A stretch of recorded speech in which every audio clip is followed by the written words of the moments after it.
Investors also getting some clues today about the health of the housing market. CNBC's Diana Olick now with more on the new home sales data, which were quite strong, Diana.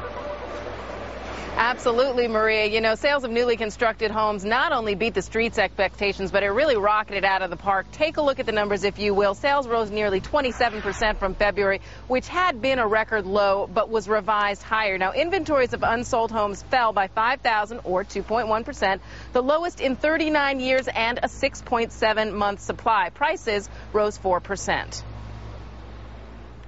Well, the tax credit apparently is one of the reasons its sales increased so much. This is a really good report for a number of reasons. One of them is that it tells us that we should expect a bump in housing starts over the next few months. But the inventory number is down to its lowest level since the 1970s. So no matter what happens, builders will have to continue ramp up production, which means more employment, more construction over the course of the year. This is a great report.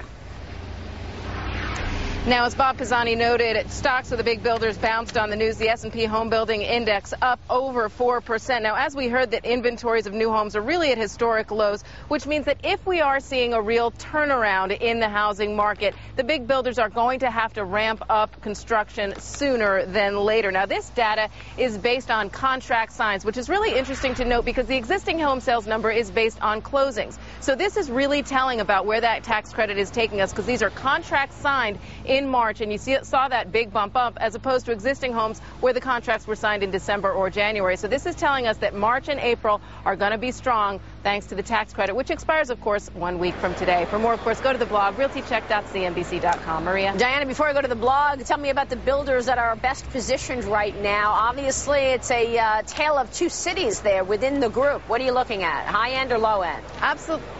Absolutely. I mean, it's really a short-term, long-term scenario. When you look in the short term, it's going to be the lower end builders because you have that first-time home buyer tax credit,